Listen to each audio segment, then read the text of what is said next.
귀한 주일입니다. 우리 앞뒤 옆에 분들 바라보시면서 우리 인사하기 원합니다. 예수님의 이름으로 사랑하고 축복합니다. 예수님의 이름으로 사랑하고 축복합니다. 아멘. 예, 비가 어제까지도 많이 오다가 오늘 날씨가 정말 너무나 좋습니다. 오늘도 우리 주님 앞에 예배 올려드릴 때에 우리가 마음을 다해서 주님 앞에 나아가길 원합니다. 우리 다 함께 신앙 고백하시겠습니다.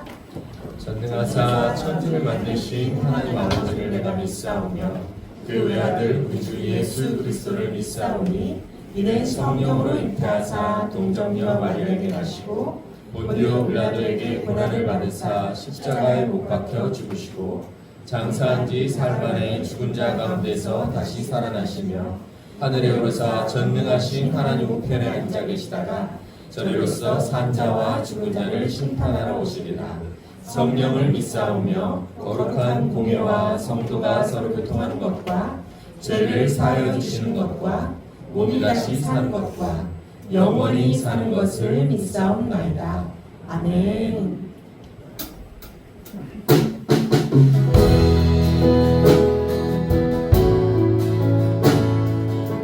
함께 고백하며 나아갑시다. 하나님 아버지 주신 책을 하나님 아버지 주신 책을 귀하고 중하신 말씀일세 기쁨도 반가운 말씀 중에 나의 사랑한단 말 참 이절로 좋다. 고백합시다. 그 속에 그 속에 은혜를 저버리고 어딘 만난 길로 가다가도 예수의 사랑만 생각하면 곧 다시 예수께 주께서 나를 사랑하니 즐겁도다 주께서 나를 사랑하니 나는 참 기쁘다. 주의 영광을 바라보며 주의 영광을 바라보고 예수의 이름을 찬양하리. 영원히 찬양할 나의 노래 예수의 이름이 귀하도다. 주께서 나를 사랑하니 즐겁도다 주께서 나를 사랑하니 나는 참 기쁘다.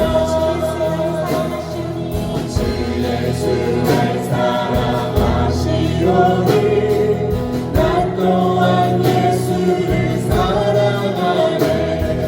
날 구원하시려 내려오사 십자가 위에서 죽으셨네. 주께서 나를 사랑하니 즐겁도다 주께서 나를 사랑하니 나는 참 기쁘다. 주께서 나를 사랑하니 즐겁도다 주께서 나를 사랑하니 나는 참 기쁘다. 주께서 나를 사랑하니 즐겁도다 주께서 나를 사랑하니 나는 참 기쁘다. 주 예수 날 사랑하시오니 나니가 놀라서 불러가네. 주 나를 이렇게 사랑하니 이 사랑 온전히 주 예수 날 사랑하시오니 나니가 놀라서 불러가네. 주 나를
십자가를 내가지고 십자가를 내가지고 주를 따라갑니다. 이제부터 예수로만 나의 몸에 삼겠네. 세상에서 불리려만 도를 잃어버려도 주의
어떤 상황에도 나는 예배하네.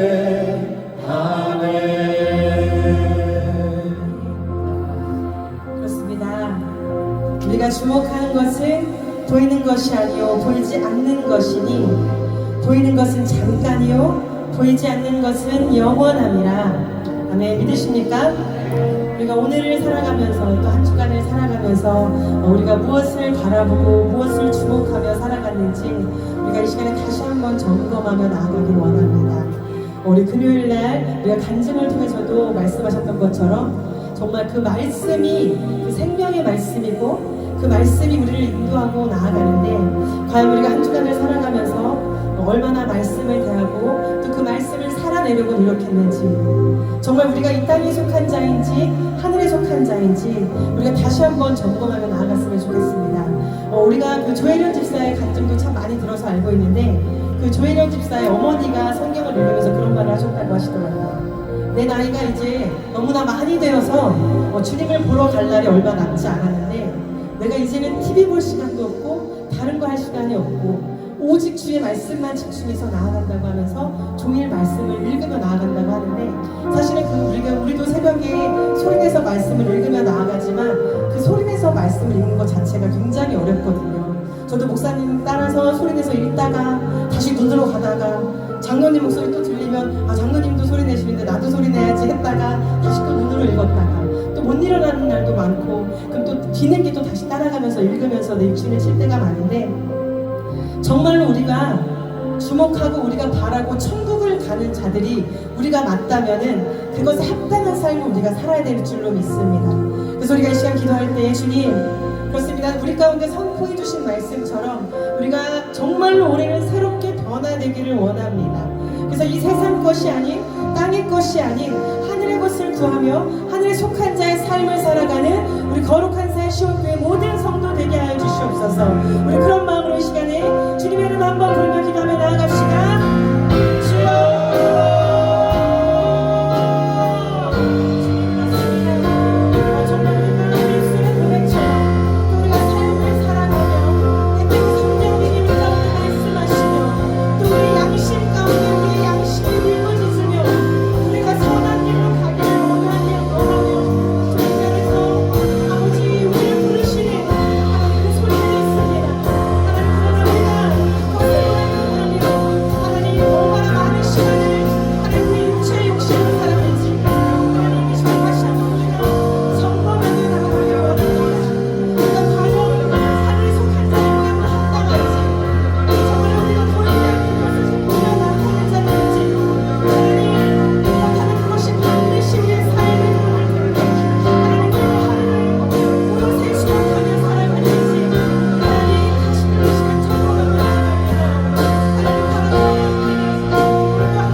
하나님 예배가 정말로 하나님께서 기뻐하시는 예배요, 살아있는 예배.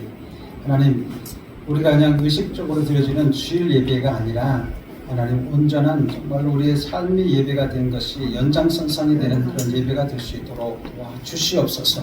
하나님, 우리가 때로는 넘어집니다. 또 죄 가운데 있어서 우리가 정말 방황할 때도 있었습니다.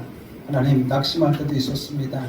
그러나 하나님 붙들어 주시고 오늘까지 이렇게 인도해 주심에 정말로 감사를 드립니다. 더욱더 힘을 얻고 하나님의 그 은혜 가운데에 하나님만을 자랑하고 하나님만을 높여드리는 하나님 믿음의 자녀들 될 수 있도록 도와주시옵소서. 하나님, 우리가 성도의 노래라고 하는 우리가 찬양을 부르는 것처럼 어떤 환난 가운데 있어도 어려움이 있어도 오직 하나님만을 찬양하며 하나님만을 높이는 그런 성도들 될 수 있도록 도와주시옵소서. 오늘 아버지 하나님, 예배의 첫 시간입니다. 성령께서 오셔서 우리를 붙잡아 주시고 우리의 마음을 붙잡아 주셔서 온전히 하나님께 예배드리는 그런 예배 될 수 있도록 첫 시간 마지막까지 하나님 훈장하시는 그런 예배가 될 수 있도록 도와주옵소서. 감사하고 예수님의 이름으로 기도하옵나이다. 우리 옆에 분에게 인사했으면 좋겠습니다. 사랑하고 축복합니다.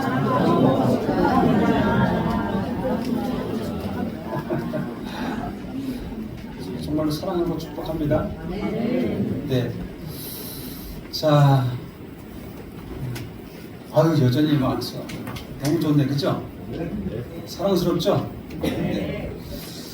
자, 오늘 하나님의 말씀을 보겠습니다. 고린도전서 1장 1절부터 우리 9절까지인데 좀 말씀은 좀 길지만 같이 읽어보도록 하겠습니다.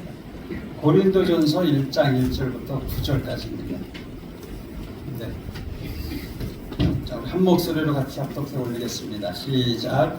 하나님의 뜻을 따라 그리스도 예수의 사도로 부르심을 받은 바울과 형제 소수에게는 고린도 교회에 있는 하나님의 교회 곧 그리스도 예수 안에서 거룩하여 주고 성도라 부르심을 받은 자들과 또 각처에서 우리의 주 곧 그들과 우리의 주 되신 예수 그리스도의 이름을 부르는 모든 자들에게 하나님 우리 아버지와 주 예수 그리스도로부터 은혜와 평강이 있기를 원하노라. 그리스도 예수 안에서 너희에게 주신 하나님의 은혜로 말미암아 내가 너희를 위하여 항상 하나님께 감사하오니 이는 너희가 그 안에서 모든 일곱 모든 인변과 모든 지식의 풍족함으로 그리스도의 증거가 너희 중에 견고히 되어 너희가 모든 은사에 부족함 없이 우리 주 예수 그리스도의 나타나심을 기다립니다. 주께서 너희를 우리 주 예수 그리스도의 날에 책망할 것이 없는 자로 끝까지 견고하게 하시시라. 너희를 불러 그의 안주 예수 그리스도로 우리 주와 더불어 교제하게 하시는 하나님은 이쁘시로다. 네, 제목을 따라 하시겠습니다. 부르심을 받은 자. 네, 우리가 이 말씀을 읽을 때에는 그 말씀이 사실은 그 어떤 내용인지 아니면 어떤 뜻으로 이렇게 말씀하시는지 대충은 알지만 이것을 풀어서 여러분들 마음에 쏙쏙 들어오는 쉬운 얘기가 아니에요. 사실은 성경 말씀이 참 사실은 쉬운 얘기가 아닙니다. 사실 이 말씀을 보면 이 바울이라고 하는 사람이 세운 교회, 그리고 이 고린도 교회에 이렇게 향해서 첫 번째 인사를 얘기하면서 쭉 성경 고린도 전 후서로 만들어진 서신서인데 편지를 쓴 이야기인데 이 이야기의 즉슨 뭐냐면 고린도 전후서의 내용 즉슨 뭐냐면 하나님의 은혜를 잃어버리지 말아라. 하나님의 부르심의 은혜를 잃어버리지 말아라 이거예요. 결론적으로 이렇게 말씀을 드리고 이게 풀어져 나간다면 우리가 보면 요즘에 세상에 보게 되면 많은 사람들이 깜빡깜빡하죠. 예전에보다 더 깜빡깜빡합니다.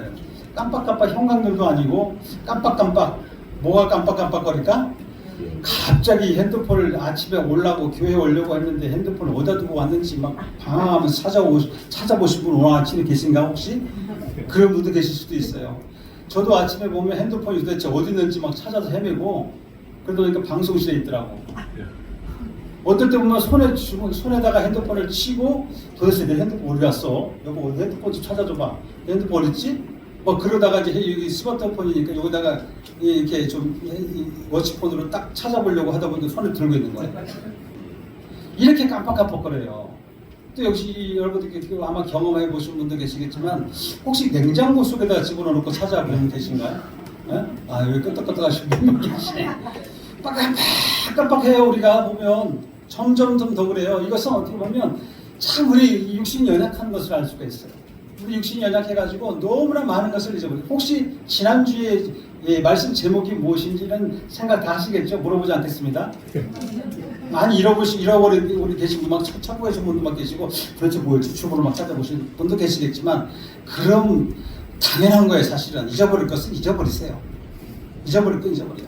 그러나, 우리가 세상의 것들을 다 잊어버려도, 정말로 잊어버리지 말아야 될 것이 있어요. 진짜 잊어버리지 말아야지 될 것이 있는데, 그것이 뭐냐? 하나님의 은혜예요. 여러분이 하나님 앞에 부르심을 받았고, 하나님으로 인해서 우리가 은혜 받았다는 것은 절대로 잊어버리면 안 되는 거예요. 세상에 모든 거 다 잊어버려도 괜찮아요. 잊어버리세요. 잊어버려도. 왜냐하면 너무나 쓸데없는 것까지 다 기억하시는 분이 있더라고. 20년 전에 뭐 네가 어떻게 얘기했는데 뭐 절대 생각도 안 나는데 뭐 네가 얘기했다는 거야. 나 얘기한 적 없는데 왜 이래가면서 또 매일 다투는 사람도 있더라고. 쓸데없는 것까지도 막 그럴 것까지 기억하실 필요가 없어요. 왜냐하면 용량이 너무 많으면 과거가 일어나가지고 약간 이렇게 뭔지 아시겠지? 이렇게 정상적으로 아니라 이렇게 놀면 어떻게 되지? 큰일 나는 거지. 그런 사람도 있어요, 우리가. 그래서 이 사도 바울이라고 하는 사람이 사도인데, 사도 바울이라고 하는 사람은 예수님을 만났던 그 엄청난 그 은혜, 그 체험한 것을 그 일생 동안 정말 당신이 죽을 때까지 한 번도 어떤 상황이든지 어떤 뭐 죽을 위험이든지 권장에 맞았든지 감옥에 갇혔든지 어떤 상황이든지 간에 흔들리지 않았던 걸 볼 수가 있어요. 우리 요즘 사도행전을 이제 거의 읽어가는데 사도행전을 보면은 이제 그때부터 사울이라고 하는 사람이 바울이 나왔지. 하나님이 그를 이제 통해서 하나님의 이방인의 사역으로 이제 쓰시는 것을 볼 수 있어요. 그런데 이 사도 바울은 어떤 핍박 속에서도 은혜 가운데서 하나님의 은혜와 감사 속에서도 불타는 이 열정이 식어진 적이 없더라고 보니까. 우리 같으면 하나님을 만난 은혜가 정말 대단한데 그 은혜가 대단할 때는 뜨거운데 어떨 때 보면 생활 가운데 삶 가운데서 나 참 이렇게 힘들고 어려웠게 되면 막 깔아지고 막 잊어버리고 은혜가 안 되고 막 힘들고 막 이렇게 사는 사람들이 대부분 있어요. 대부분만 있어요. 그렇죠? 우리 교회는 없는 것 같아. 많은 사람들이 하나님의 은혜가 받을 때는 여러분 금요일날 혹시 나와서서 우리 김경대 우리 집사님 간증 들어보셨나? 아마 내가 안 말렸으면 밤새도록 하셨을 거야 아마. 아니 11시가 넘어서 12시가 다 돼가는데도 그냥 끝날 것 같지 않더라고. 예? 그 너무 뜨거워가지고 그 간증하고 싶어갖고. 왜 그러냐면 여러분 간증 하나님 만난 은혜가 여러분 어떻게 그 은혜를 2시간 동안에 그걸 할 수 있겠어요? 제가 정말 끄는 것이 정말 죄송하더라고. 근데 웬만하면 저 혼자 같았을 거야. 밤새도록 들었을 거야 아마. 밤새도록. 근데 제가 그게 한두 번 들은 건 아니거든 사실은. 몇 번 들었지만 더 듣고 싶었던 거야. 그런데 정말 은혜가 넘치더라고. 근데 어떻게 그 인생 하나님 받은 은혜를 2시간 만에 어떻게 하겠어요? 제가 2시간 만에 다 끄는 걸 너무 죄송스럽지만 많은 분들을 위해서 제가 끄는 거. 왜냐하면 그 다음에 3번 예배 또 나와야 되거든 내가. 네. 어쨌든 간에 우리가 하나님의 은혜를 받았던 그 바울이 그 은혜가 너무나 큰데도 불구하고 너무나 커가지고 일생 동안 죽을 때까지 전혀 변하지 않았고 그 열정은 뜨거운 타오르는 그 열정은 식은 적이 없어요. 보니까. 그런데 그 주님이 보았을 때, 그 주님을 만났을 때에 이 사도 바울이 처음부터 그랬냐? 아니라는 거죠. 주님의 은혜를 체험하지 못했을 때, 정말 예수님을 인격적으로 만나지 못했을 때는 정말로 세상적으로는 자아가 가득했던 사람이에요. 아주 교만이 가득했던 사람이고, 아주 지식이 풍성했던 사람이에요. 그 사람은. 정말로 그 사람은 뭐냐면 히브리인 중에서 히브리라고 그래요. 그러니까 보통 보면 히브리인들은 굉장히 지식적인 사람들이거든요. 굉장히 지식적인 사람이고 굉장히 자존감이 높은 사람들이거든요. 철학자들이 많았고. 그래서 히브리인 중에 히브리인이요. 당대 최고의 율법사인 가말리엘, 다시 말하면 이 세상에서 가장 학식이 높은 사람의 그 선생을 뒀던 사람이에요. 가말리엘의 후손이에요. 가말리엘의 제자였어요. 제자. 엄청나게 이 학식이 똑똑했고 그 사람한테 배웠던 것이 얼마나 자존감이 높았는지 많은 사람들에게 자랑하고 싶었고 굉장히 다른 사람을 아주 우습게 여겼던 사람, 그 정도로 교만했던 사람이에요. 그리고 독실한 유대교 신자였기 때문에 하나님에 대한 믿음은 이 사람에 대해서 하나님에 대한 예수 그리스도를 알지 못하다 하나님에 대한 그 믿음은 보통 사람의 믿음이 아니에요. 하나님, 오직 하나님이에요. 예수 그리스도도 아니에요.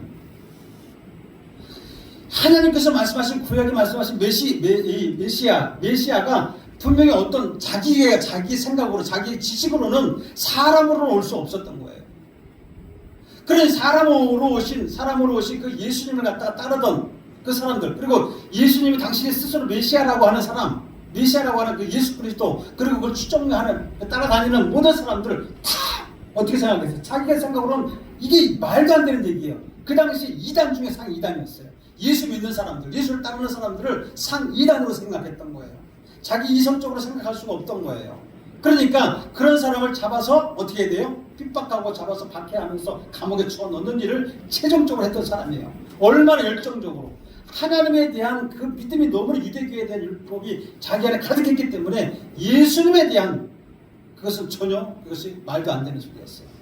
그래서 그가 예수님을 잡아 죽이는 사람이었어요. 감옥에 가두는 사람이었어요. 그런데 어느 날 우리가 성경을 읽다 보니까 그가 어디서 만나요?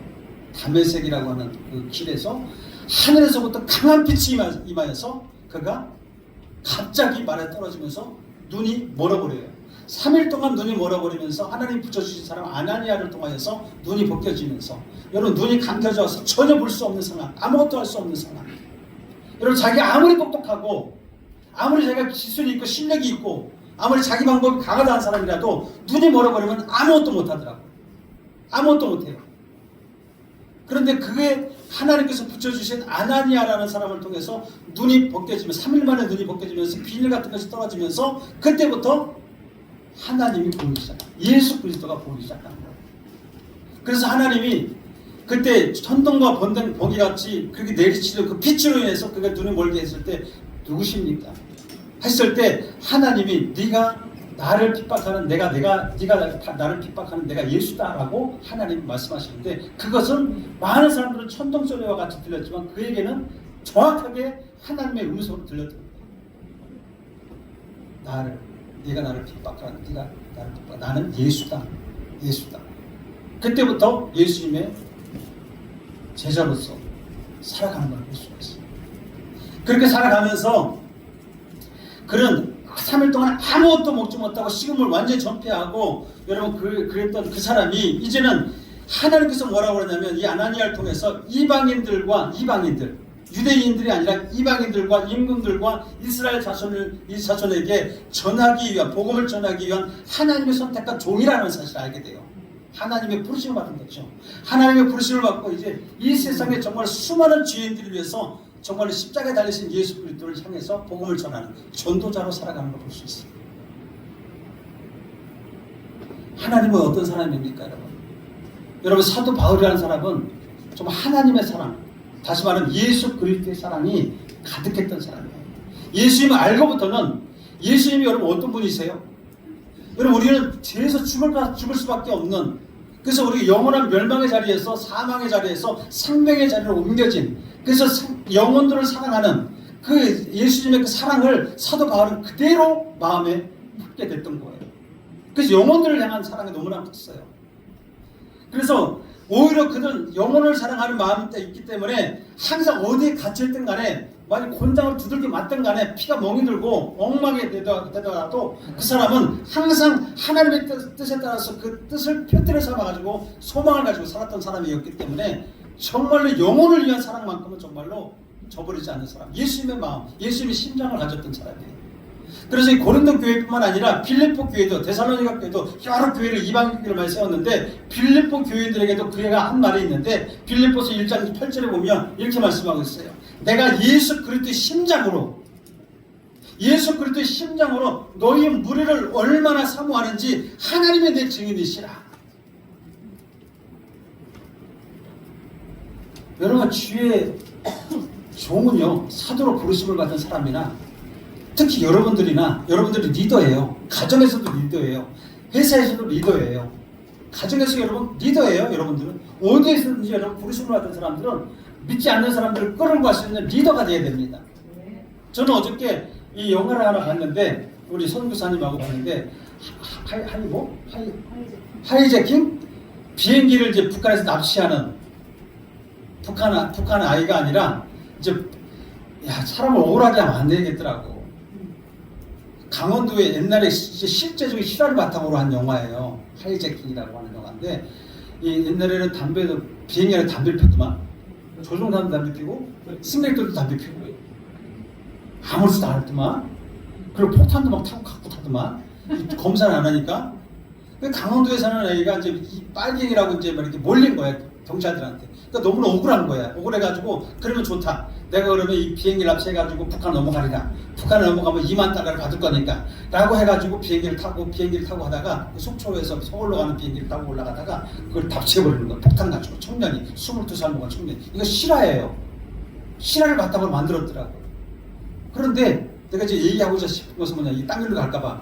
내가 왜 이런 얘기를 하지? 땅 길로 갈까봐 얘기하는 건데, 여러분 거기에 보면 그 부기장이 있고 기장이 있잖아요. 성동일이가 기장이고 부기장이가 하정우야. 하정우가 그 폭탄이 막 터지고 어쩌고 막 이러는 가운데 북한 넘어가려다가 안 넘어가고 이런 아무튼 좀 드라마틱하게 나오는 영화인데, 마지막에는 이 부기장이 이게 성동일이는 눈이 맞아가지고 총이 맞아가지고 손으로 막 때리고 맞아가지고 눈이 하나도 안 보이는 거야. 이게 어떻게 운전 못 잡잖아. 이제 부기장이가 어떻게 해야 될지 가는데 부기장도 폭탄이 터지면서 자기가 스스로 폭탄을 안 터뜨리게 하려고 몸으로 덮쳐버린 거라. 그럼에도 불구하고 끝까지 그 비행기를 포기하지 아니하고, 저는 왜 이 말씀 드렸냐면 진짜 그 영화를 보면서 제가 어떤 걸 느꼈냐면, 이 시대에 정말 부르심 받은 종들은 저래야 돼. 내가 그걸 느낀 거예요. 나는 이제 목회자니까 나에게 적응을 해보는 거죠. 영화를 보면 그런 식으로 영화를 제가 적응해서 보지요. 적용을 해서. 그런데 이 시대에 많은 사람들이 승객이 어떻게 되든 간에 자기만 살려고, 성도가 어떻게 되든 간에 자기만 살려고 그렇게 하는 성도들이 많이 있어요. 그래서 저는 깨달은 게 뭐냐면, 부기장도 저 승객들 한 사람도 죽지 않도록 자기 스스로 몸을 다쳐가면서 죽이고 아주 안전하게 그 강원도 어디 바닷가에 이렇게 이게 뭐죠? 이게 그래서 뭐라 했죠? 이게 착륙을 해버리죠. 그래가지고 그놈만 죽고 북한은 그놈 죽고 부기장이 죽었어요. 두 사람만 죽고 51명이 다 살았어. 그 영화를 보면서 감동적이어서 눈물이 나오더라고요. 그래, 기장은 저래야 돼. 기장이라면 저래야 돼. 그러면 목회자는 저래야 돼 라는 것을 저는 깨달았어요. 사도 바울이 그런 심정이었어요. 사도 바울은 여러분 어떤 상황에서든지 자기는 죽더라도 많은 사람을 살릴 수 있다면, 하나님이 붙여주신 영혼들을 살릴 수만 있다면 어떻게 해서든지 예수님의 심장으로 하나님이 사랑하시는 영혼들을 살려야겠다. 그래서 오늘 빌립보서 1장 8절에는 게 뭐냐면, 하나님에 대해 증인이시라. 여러분 이 정도는 돼야 되지 않겠어요? 이게 실질적이라는 얘기죠. 하나님에 대해 증인이야. 여러분 우리 성경을 봐도 사도 바울은 정말 그렇게 살았어요. 예수님은 고통을 당하시면서 영혼들을 사랑하신 것처럼 사도 바울이 그랬어요. 수없는 핍박 속에서도 그렇게 살았어요. 그런데 이 고린도전서를 쭉 읽어보니까 하나님 앞에 부르심을 받은 사람들이라고 한 사람들, 하나님의 택하심을 받은 사람들이 교회를 세워나가면서 하나님이 원하시는 대로 살지 않더라는 거예요. 그러니까 그 하나님이 그 마음으로 영혼들을 사랑하는 심정으로 고린도 교회를 살펴보니까 한 10여 가지의 그런 아버지의 나쁜 짓들, 아주 심각한 문제점들을 발견하고 나서 그 건면하는 걸 볼 수 있어요. 책망하고 건면해요. 당시 예수 그리스도의 복음을 통해서 새롭게 거듭난 사람들이잖아요. 거듭난 사람들이 교회를 이룬 거잖아요. 고린도 교회라고 하는. 그런데 그 사람들이 지금 현 시대와 마찬가지로 여러분 고린도 교회와 같이 타락한 교회가 얼마나 많은지 몰라. 이 시대에. 여기서 한 10가지를 갖다가 문제점을 갖다가 다 지적하는데 그 10가지의 그 문제가 하나도 이 시대에 여러분 아주 외회되는 것이 아니고 전부 비슷해. 타락한 면들을 그대로 나타내고 있더라고.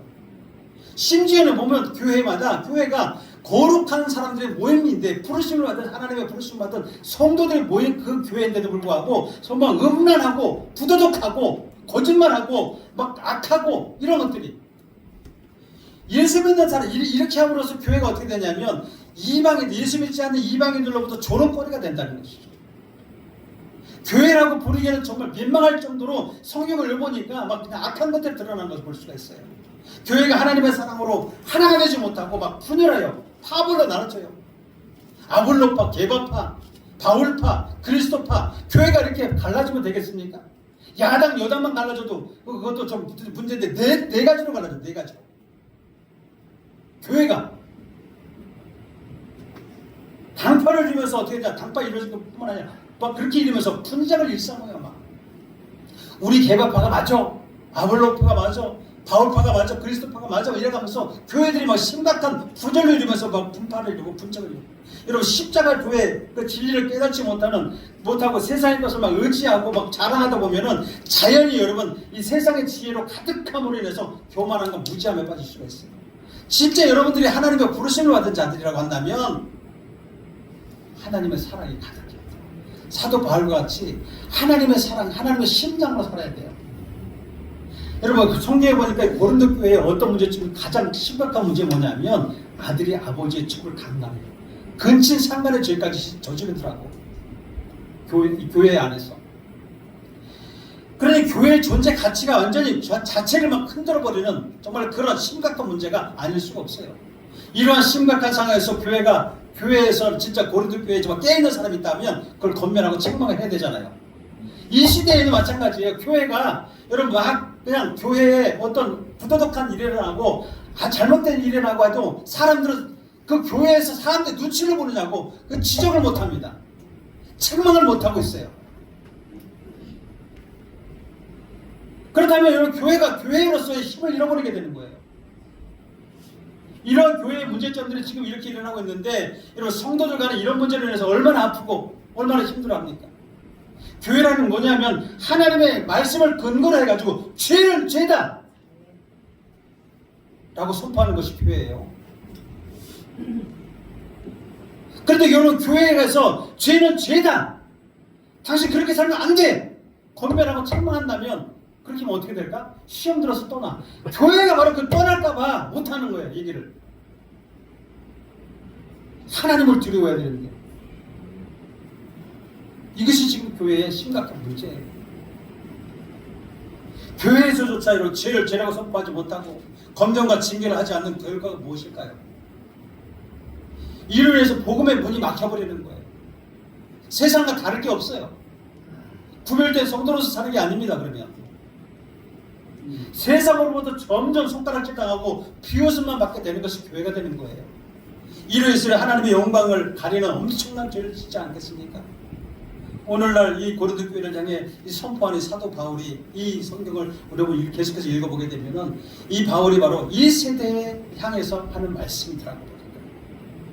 하나님의 은혜로 새 생명을 얻고 하나님의 부르심을 받아서 우리가 정말 하나님의 뜻에 따라 살아야 할 그 성도로서 그 길이 잘못된 길이고 하나님 원하시는 길이 아니라고 한다면 일단 여러분 그것을 책망하고 권면한다면 그것에서 돌이켜야 되잖아요.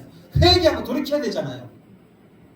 회개하라라는 말도 못해요. 요즘에 너무나 많은 사람들이 악해져가지고 그러나 말씀을 듣고도 깨닫지 못하고 여전히 죄악 길로 간다면 여러분 고집과 아집으로 내려놓지 않고 그냥 자기의 그냥 알량한 지식으로 여러분 사도 바울은 여러분 세상에서 정말 똑똑한 사람이에요. 그 사람의 지식을 이길 수가 없어요. 지가 아무리 똑똑하다는 사람이라 할지라도 사도 바울과 같이 나갈 사람이 없어요. 쫓아갈 사람이 없어요. 그런데 그 사도 바울은 모든 지식을 어떻게 됐어요? 변으로 이겼다고 했어요. 그런데 우리는 지금 알량한 지식 가지고 좀 안 나는 지식 가지고 여러분 우리는 결국 그렇게 하나님 앞에 교만한다면 우리 결국 인생이 어떻게 되겠습니까? 망하는 거예요. 불신앙으로 여러분 망하는 거예요. 인생이 여러분 망하는 인생으로 전다. 오늘날 교회의 모습이 그렇습니다. 교회에 나와서 하나님의 은혜를 구하는 사람은 많아요. 하나님의 은혜를 구하는 사람 너무나 많아요. 그런데 정작 하나님께 받은 은혜를 기억하는 사람이 그렇게 많지 않아요. 또 하나님께 기도하는 사람 많지만 기가 막힐 상황이나 도저히 해결할 수 없는 가운데서도 응답받은 그 은혜에 대해서 감사를 잃어버리고 살아가는 사람이 그렇게 많아요. 여러분 우리는 기가 막힐 상황에서 여러분 여기서 간증 너무 중요한 거예요. 은혜 가운데 살아가 너무 중요해요. 그러나 잊어버리지 말아야 돼요. 여러분 주님이 여러분 사도 바울이 아까 소개에서 말씀드렸지만 받은 은혜 전혀 바뀌지 않았습니다. 흔들리지 않았습니다. 그 열정 식지 않았습니다. 그리고 인생 끝날 때까지 하나님 부르시는 그날 인생이 끝날 때까지 오히려 더 열정이 뜨거웠어요. 사도 바울의 일생을 보게 됩니다. 힘들고 어려울 때 하나님이 함께 하셨음을 여러분 불구하고 시간이 지나면 지날수록 우리는 모두 어떻게 합니까? 다 잊어버려요, 보통. 그리고 나서 우리가 잘 되는 거, 하나님 부어주신 은혜, 하나님이 주시는 그 잘 되는 그 복, 여러분 자연히 하나님이 주심에도 은혜임에도 불구하고 여러분 스스로가 잘했다는 것을 착각하면서 살 때가 너무 많이 있어요. 그래서 하나님의 뜻대로 산다고 하지만은 내 육신대로 내 뜻을 지배적으로 앞세우며 살아가는 사람이 너무나 많이 볼 수 있어요. 이러한 사람을 사도 바울이 뭐라 그러지 아세요? 영에 속한 사람이에요? 이렇게 얘기해? 아니에요. 고린도전서 2장에 보니까 2장 14절에 보니까 뭐라고 말씀하냐면 이렇게 말씀합니다. 육에 속한 사람은 그래요. 육에 속한 사람은 하나님의 성령의 일들을 받지 아니하나니 이는 그것들이 그에게 어리석게 보임이. 성령 받는 것은 어리석게 보인다는 거예요. 어리석게 본다는 거예요. 지금 성령 시대입니다. 여러분 교회에서 외치는 성령을 받아라라고 하는 말씀이 여러분 우습게 여기면 안 되는 거예요. 그런데 여러분 육에 속한 사람, 여전히 우리가 하나님의 부르심을 받았음에도 불구하고 내가 아직도 여전히 육에 속한 사람들은 뭐라 하냐면 하나님의 성령을 받는 일들을 받지 않는다. 그리고 그것들이 어리석게 보이며 또 그것들을 알 수도 없나니 그러한 일은 영적으로 구별되기 때문이라 이렇게 말씀하고 있어요. 이 말은 뭐냐면 이 고린도 교회들이 아직도 육적인 사람이 너무나 많다는 거예요. 하나님의 부르심을 받아서 교회를 이루었지만 아직도 육적인 사람이 너무나 많다는 거예요. 복음을 듣고 구원받았지만 아직 성령을 받지 못하는 거예요. 그러므로 그들은 육에 속한 자로서 신령하고 거룩한 일을 분별하지 못하고 그러다 보니까 쉽게 유혹이 되어버리는 거예요. 세상적으로 유혹되고 미혹되는 거죠. 이러한 모습은 오늘날 우리는 많이 보게 됩니다. 기도의 응답을 위해서 성령을 의지하고 여러분 구해야 될 줄 믿습니다. 육체의 욕심을 위해서 여러분 구하는 것 절대 구할 수가 없어요. 여러분 육체의 욕심을 위해서 아무리 기도에 응답이 없어요. 사실 오히려 미혹에 빠져서 우리가 타락의 길로 죄악의 길로 빠지는 지름길이 된다고 성경이 말씀하고 있어요. 우리는 죽을 몸이 다시 살아난 사람들입니다. 하나님의 부르심을 통하여서 우리는 다시 살아난 사람이에요. 그래서 거듭난 사람이라고 그러잖아요. 자, 우리 옆에 분에게 당신은 성도입니다. 근데 성도가 뭐예요? 구별된 사람이에요. 이제 죽을 사람에서 산 사람으로 구별된 사람이라는 거예요. 성도예요. 아멘? 뭐 장로님, 권사님, 집사님, 전도사님, 목사님 이런 거 상관없어. 성도예요. 그냥 성도예요. 구별된 거예요. 구별된 거룩한 구별된 사람들이라는 거예요. 그래서 구별된 사람들이라는 건 뭐냐면 하나님의 뜻에 따라 사는 사람, 하나님의 부르심에 합당하게 사는 사람들. 여러분 우리가 지식을 가지고 있어 지식만 가지고 성경을 요즘에 보면 지식이 너무 판을 쳐요. 뭐 학식적으로도 많이 배웠지만은 여러분 하나님의 말씀도 엄청나게 들어요. 많이 들어요. 너무 많이 들어요. 오버돼 버려요. 이게 지식이 돼버리는 거예요. 이게 너무 많이 들어버리니까 이게 여러분 순수한 말씀으로 들려지지 않는 거예요. 나는 아는 말씀에 또 하네. 여러분 아는 것으로 그치면 안 된다니까요. 지식이 넘치면 뭐라고 하냐면 이 고린도전서 8장에 보니까 8장 1절에 보니까 지식은 교만하게 한다는 거예요. 아는 것을 교만하게 한다는 거예요. 아는 것으로 끝나면 교만하게 한다는 거예요. 그런데 사랑은 여러분 우리가 이렇게 안다면 하나님을 안다면 하나님은 자체가 사랑이신데 그러면 사랑을 안다면 사랑을 하는 사람이 돼야죠. 사랑은 덕을 세운다라고 말씀하고 있더라고요. 사도 바울이 바로 여러분 교만하지 아니하고 정말 하나님의 뜻대로 부르심 받은 그 뜻대로 살아갔던 정말 일생을 다해서 살아갔던 그 모습은 사랑이 있었던 거예요. 영혼을 사랑하는 마음이 있었던 거예요. 그러니까 자기 자신을 희생해서라도 예수님과 같이 하나님의 사랑을 입고 사랑을 나타냈던 거예요. 덕을 세우는 거예요. 많은 교회에 덕을 세우는 거예요. 그러니까 책망할 수 있었던 거예요. 권면할 수 있었던 거예요. 회개를 외칠 수 있었던 거예요. 그러므로 우리는 더 많이 알고 있거나 확신하는 것이 많을수록 주님 앞에 더 나가야 됩니다. 내 뜻이 아니라 하나님의 뜻을 따라서 우리가 살아야 될 줄 믿습니다. 여러분 교만하면 안 돼요. 여러분 구약에서 보면 성경에 우리가 잘 아는 히스기야를 좀 말씀드리려고 합니다. 히스기야는 정말로 여러분 이 악한 왕들 중에서 악한 왕들이 계속 나오는 중에서 선왕으로 나왔던 사람이에요. 선왕이 뭐예요? 먼저 선자? 착할 선자. 착한 왕으로, 악한 왕이 아니라 그 악한 왕들 중에서 착한 왕으로 이름이 올렸던 이 히스기야 왕이었어요. 히스기야 왕은 정말 정직했어요. 정말 하나님을 부끄럽지 않는 정말 정치를 했고 우상을 다 깨부수는 이 우상 신상들 다 무너뜨렸는데 앞장섰던 사람이 바로 히스기야 왕이었어요. 그 당시에 많은 사람들이 우상을 섬겼어요. 하나님을 섬긴다면서도 우상을 섬겼어요. 지금 이 시대가 그렇지 않을까요? 하나님을 섬긴다 하면서 우상을 섬기고 있습니다. 그런데 우상을 깨뜨리는 선지자가 나와야 되는 거예요. 왕이 나와야 돼요. 그런데 여러분 히스기야 왕은 그 앞장섰던 사람이에요. 그 모든 사당을 다 때려부시고 종교 개혁을 일으켰던 아주 착한 왕이었습니다. 그런데 히스기야 전반기만을 보면은 정말 훌륭한 왕이었어요. 그런데 그 후반전에 보니까 그렇지 않더라고.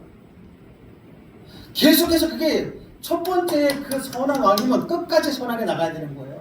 사도 바울과 같이 하나님의 은혜를 받고 하나님의 부르심을 받은 정말 그 택함을 받은 그 모습이라면 끝까지 가야 되는 거예요. 히스기야 왕이 그렇지 못했더라고요. 이 말씀을 보면서 저도 와, 지금 비교가 되는 거잖아요. 처음에는 그렇게 종교 개혁을 일으키고 우상 산당을 다 때려 부시고 하나님의 뜻대로 하나님의 영광을 위해 살았던 사람인데 후반기를 보니까 그냥 보니까 자기가 어떻게 돼요? 야, 하나님 은혜를 입었더라고. 또 거기도 보니까 죽을 병에 걸렸잖아요. 어떻게 손을 쓸 수 없는 불가항력적인 그 병에 걸린 거예요. 아주 문제를 만난 겁니다. 그래서 그래 하나님 앞에 부르짖지요. 하나님 구해주십시오. 살려주십시오. 제가 전반전에 했던, 지금 후반전이 아니라 전반전에 했던 선한 것만 기억해 주시고 저를 좀 살려주시면 안 될까요? 계속해서 기도하잖아요. 기도했어요. 하나님 살려주십시오. 살려주십시오. 하나님이 그 기도를 들으시고 보시고 어떻게 돼요? 그 인생을 살려주시고 15년이라는 세월을 연장시켜 주잖아요. 더 사는 거예요.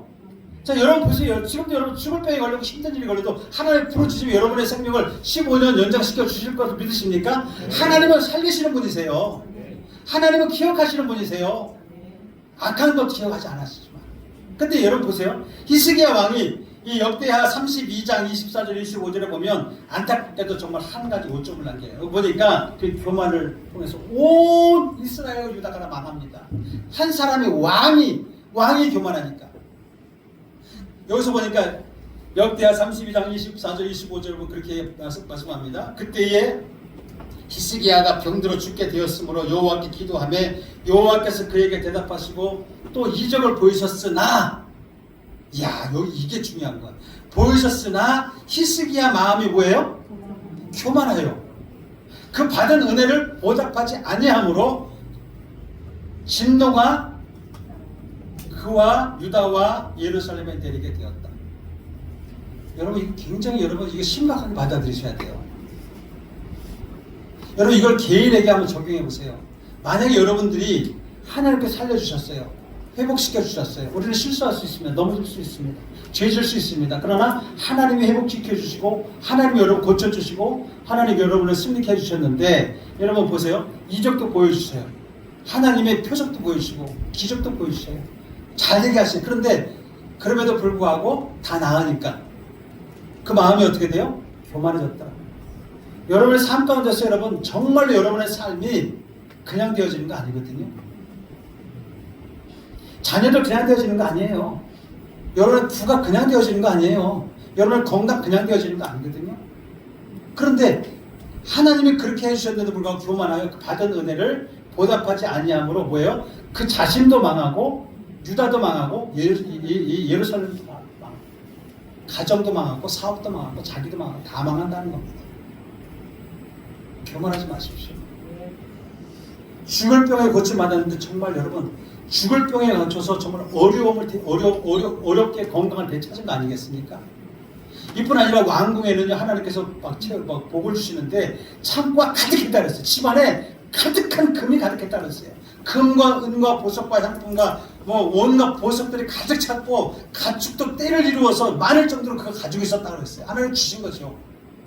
그런데도 문제는 뭐냐면 이 모든 자기의 지식이나 모든 자기가 가지고 있는 소유나 모든 것들이 다 자기가 잘해서 이루어진 것처럼 생각했던 거예요. 여러분 전혀 그렇지 않습니다. 여러분 스스로가 공부를 잘해가지고 열심히 공부했다고 여러분이 된 거 아니에요. 여러분이 아무리 열심을 애쓰고 뭐 이렇게 했다고 해서 그렇게 되는 거 아니에요, 여러분. 하나님이 주셔야 돼요. 다시 말하면 하나님의 부르심이 있어야 여러분 부르심 앞에 오는 거고요. 여러분 하나님이 여러분 허락하셔야 여러분에게 재물 얻을 눈도 주시는 거예요. 다 이 나라 민족도 마찬가지잖아요. 흔히 우리는 이렇게 얘기하죠. 우리에게 있는 것, 또 우리가 행한 것, 우리가 얻은 것들에 대해서 자랑 삼아 우리가 이야기할 때가 참 많이 있어요. 마치 뭐냐면 그 모든 것이 다 자기의 능력으로 된 것, 자기 힘으로 노력으로 된 것처럼 얘기할 때가 참 많이 있어요. 사람들이 와가지고 우와 어떻게 이렇게 돼. 저는 우리 교회에 여기 코로나 시기 터지기도 직전에 여러분 하나님 말씀하셔서 한 거예요. 어저께도 우리 김대만 선교사님 저한테 물어봐요. 아, 목사님 대단하세요. 어떻게 코로나 시기에 교회를 이렇게 세우시고, 우리 어려움을 당한 거 알아요. 저희 어려움을 당한 거 너무나 아는데 그러면서 교회를 이렇게 세우셔가지고 참 훌륭한 일 많이 하시는데, 아니요, 저도 그렇지 않습니다. 다른 우리 동기들도 마찬가지. 목사님 고생 많이 하셨는데, 아니요, 고생 하나도 안 했는데요. 하나님 하셨는데요. 진짜 하나님 하셨어요. 진짜 하나님 하셨어요. 저는 그걸 자랑해요. 제 자랑이 아니라 하나님이 정말 하셨다고. 실제잖아요. 사실이잖아요. 제가 뭐 한 게 있습니까? 하나님 하셨잖아요. 그래서 그렇게 하는데 보통 사람들은 내가 하신 것, 내가 행한 것, 뭐 얻은 것들을 남에게 물어보면 자기 자랑상 우쭐대는 경우가 참 많이 있어요. 우쭐대요, 우쭐대. 안타깝게도 히스기야가 그랬어요. 히스기야가 보니까 여러분 유다의 그런 온갖 진리하고 보배로운 것들이 여러분 바벨론 왕이 와가지고 와가지고 아주 그냥 이 사신들과 왕이 와가지고 그렇게 얘기했을 때 온전히 자기가 한 것처럼 나라의 전쟁이 이어있을 때도 하나님이 지켜주셨고 금과 은도 주님이 주셨는데도 불구하고 또 자기가 죽을 병에 걸렸을 때도 하나님 고치셨는데도 불구하고 이방의 강한 나라 왕이나 사신들이 와가지고 경의를 표하니까 왕이시고 경의를 표하니까 마치 자기의 공로, 자기의 업적으로 된 것처럼 의식되기 시작합니다. 교만하기 시작하죠. 여러분 교만은 뭐예요? 패망에 잘하시네, 넘어짐에 잘하시네. 교만은 패망, 망하는 거에 선봉이고 넘어짐에 앞잡이라고 했어요. 반드시 무슨 얘기냐면 교만은 넘어지게 돼 있습니다. 망하게 돼 있습니다. 특히 남다른 은혜를 입고 잘 나갈 때 여러분 정말로 주의해야 될 점이 있습니다. 정말 여러분 보세요. 어저께도 뭐 우리 어제 금요일날 우리 말씀을 막 강의를 하시고 강의 좀 멋있죠. 은혜 받죠. 우리 금요일날 너무 은혜서 받았거든요. 정말 은혜가 너무 충만했어요. 근데 오늘 아침에 우리 김정대 집사님이 그러는 거야. 제가 교만했나 봐요, 목사님. 제가요 너무 말을 교만하게 한 것 같아가지고 어저께 막 빼기했어요. 교만했어요? 이게 바로 여러분 겸손이에요. 이게 바로 우리 김정대 집사님 정말 끝까지 정말 하나님이 정말 쓰시는 그런 종 되길 주님을 축원합니다. 빨리 회복되길 기도해 주세요. 빨리 회복되지 않는 것도 아마 은혜일지도 몰라. 빨리 회복되면 교만해질까봐. 조금 더 있다가 회복시킬 것 같아요. 2일, 3일. 2, 3일. 성경에요. 고린도전서 10장에 보니까 이런 얘기가 있어요. 사도 바울이 그렇게 얘기해요. 그런즉 선줄로 생각하는 자는 넘어질까 조심하라. 여러분이 선줄로 생각하지 마세요. 내가 신앙이 이 정도면 됐어. 내가 좀 믿음이 이 정도면 됐어. 아니요. 절대 아닙니다. 큰일 납니다. 여러분 사람은 자만하거나 교만하면 다시는 여러분 해결할 수 없는 어려운 가운데 빠질 수가 있어요. 여러분 우리가 감사하는 사람은요. 끝까지 감사해야 돼요. 끝까지 감사해. 건강을 다시 찾았을 때도 감사해야 되고 다시 회복시켜 주신 것에 대해서 감사하고. 여러분 보세요. 우리가 늘 지금 우리가 가정에서 보면 사고 치는 아이들이 있어요 없어요? 우리 가정이나 가문에 있어요 없어요? 그래. 조카나 아니면 손자들이 있어요 없어요? 사춘기가 되면은 아주 사고 치고 밖으로 뛰쳐나가려고 그러고 그런 애들 돌아오면 그냥 무조건 감사하세요. 그냥. 네? 무조건 감사하세요. 무조건 감사하세요.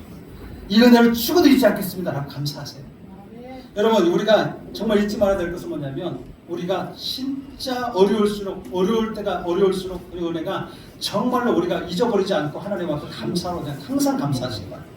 항상 감사. 그래서 이 고린도전서 1장 4절에 오늘 본문에 뭐라고 말씀하고 있어요? 같이 읽어볼까요? 자 시작. 그리스도 안에서 너희에게 주신 하나님의 은혜로 말미암아 내가 너희를 위하여 뭐예요? 항상 하나님께 감사하라. 항상 감사하라는 거예요. 항상. 우리가 주의 은혜로 부르심을 받고 구원을 받았는데 주님의 뜻에 따라 사는 것이 아니라 다시 정력적으로 우리가 따르고 자기 욕심과 자기 뜻에 따라가는 것은 옳지 않다. 항상 그냥 감사하는 거예요. 오늘 본문에 보게 되면 1장 1절에서 9절 우리가 읽었습니다. 거기에 보게 되면 예수님의, 그러니까 하나님의 부르심을 받고 하나님의 뜻에 따라 사는 사람은 뭐라고 하냐면 그 내용 중에 보게 되면 예수 안에서 거룩해진다. 아멘? 거기 보면 1장 2절에 보면 그리스도 안에서, 예수 그리스도 안에서 우리가 거룩하여진다라고 말씀하고 있어요.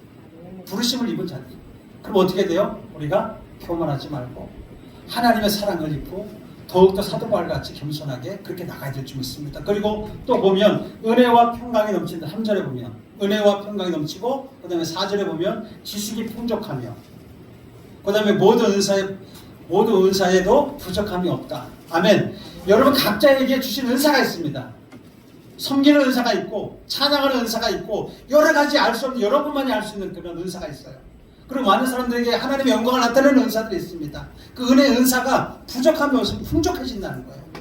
여러분 재물어들 능을 가진 분들은 재물어들 능을 가지십시오. 그래서 하나님의 나라를 위해서 풍성히 쓰십시오. 정말 그렇게 하세요. 그리고 은사가 다 따로 있어요. 아무나 돈 버는 게 아니니까. 돈 벌고 싶다고 돈 버는 게 아니니까. 아무리 여러분 노력한다고 해서 돈 버는 게 아니라니까요. 은사 하나님이 주신 열명의 재물을 취할 수 있는 능력 하나님 주신다니까요. 그래서 우리가 예수 안에서 정말로 우리가 스스로 자족할 줄 아는, 조금 있어도 부족하더라도 사도 바울이 그랬어요. 조금이 부족해도, 또 아니면 뭐 풍족해도, 아니면 매를 맞아도 다 하나님 앞에 자족했어요. 아, 내가 매를 맞을 만해서 맞았구나. 내가 핍박 받을 만해서 핍박 받는구나. 예수를 위해서 핍박 받는 거니까. 그래서 뭐라고 하냐면 사도 바울은 자족하기를 배웠다 그래요.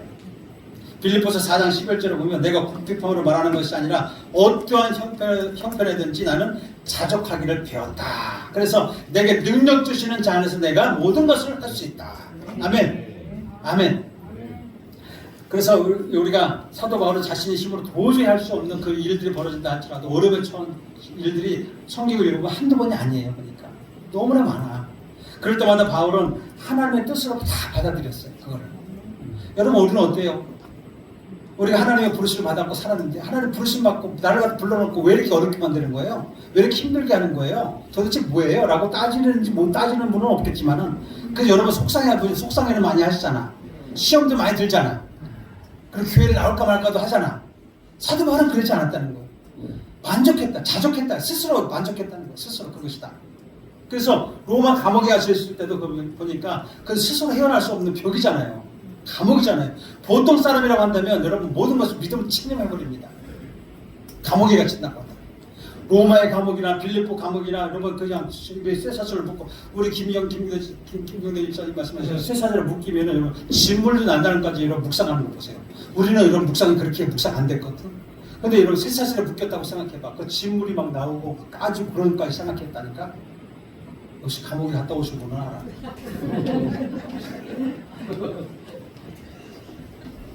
경험이 그렇게 중요하다니까.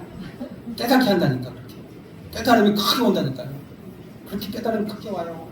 그래서 우리가 사도 바울은 그 형편이 하나님의 뜻인 줄 알고 스스로 만족해하고 만족한 것뿐만 아니라 기뻐했다고 했어요. 오히려 기뻐했다. 기쁨을 이겨냈다는 거예요. 우리는 조그만 환경이 어려우면 하나님을 원망할 때가 너무나 많은데 여러분 보세요. 우리는 제가 여러분에게 몇 번 말씀드리지만 여러분 정말 우리가 힘들고 어려울 때 중환자실 하면 가보세요. 감사가 나와요. 스스로 만족이 나와요. 감사가 나와요.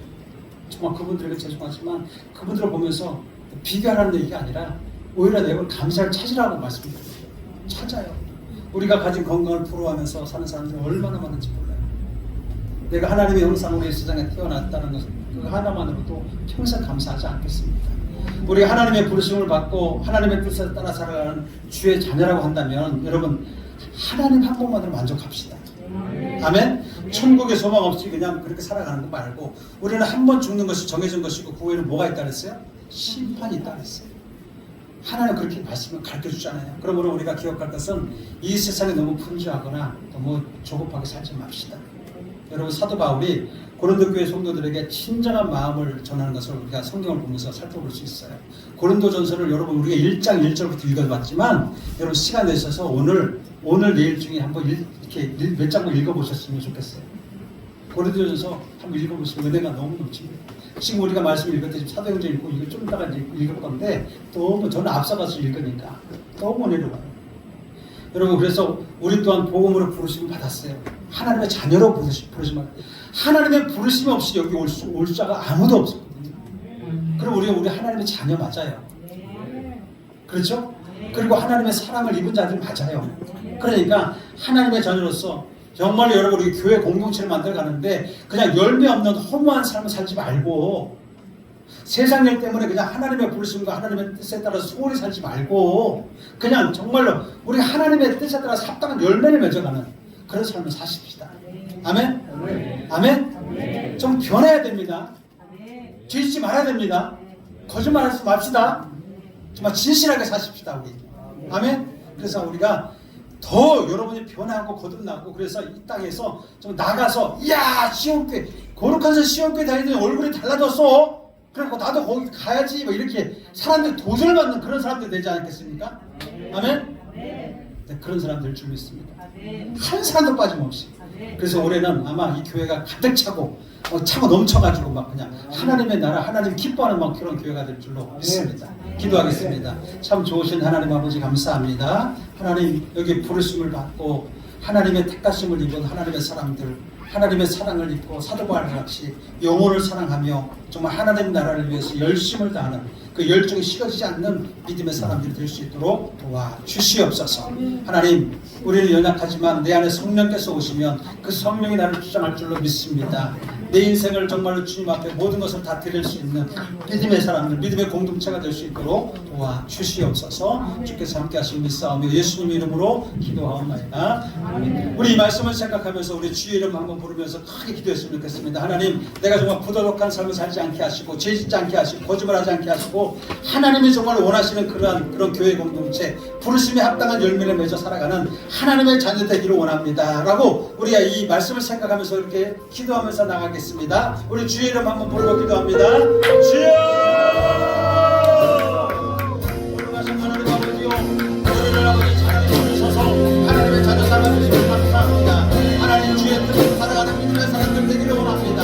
오늘가신 하나님 아버지요 주님의 은혜 가운데 은혜를 잃어버리지 아니하고 주의 뜻을 받아들이며 하나님 주의 뜻을 이루며 살아가는 하나님의 공동체 믿음의 공동체 사랑의 공동체가 되기를 원합니다.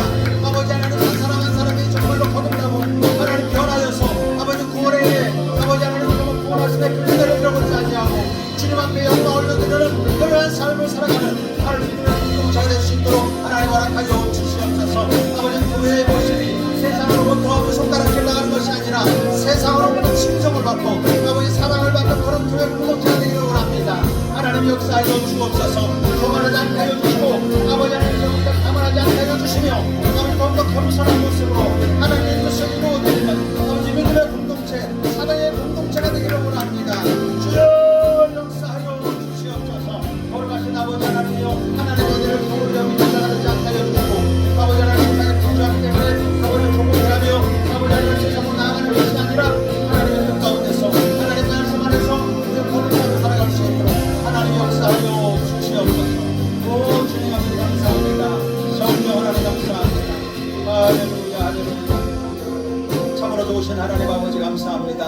하나님 오늘 말씀 선포되었는 이 말씀이 아버지 우리 마음판에 새겨지게 하시고 아버지 기억하게 하셔서 정말로 하나님의 은혜를 잃어버리지 않는 믿음의 사람들이 되게 하여 주시옵소서.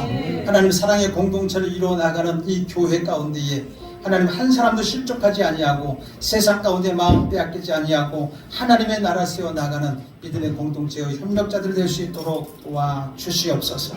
우리의 소망은 오직 하나님께 있사오므로 하나님의 그 소망을 아버지 놓치지 않는 믿음의 자녀들 되게 하여 주시옵소서. 감사하옵고 예수님의 이름으로 축복하며 기도하옵나이다. 아멘. 할렐루야. 우리 하나님 앞에 영광과 박수 올리겠습니다. 아멘. 하나님 앞에 영광 받아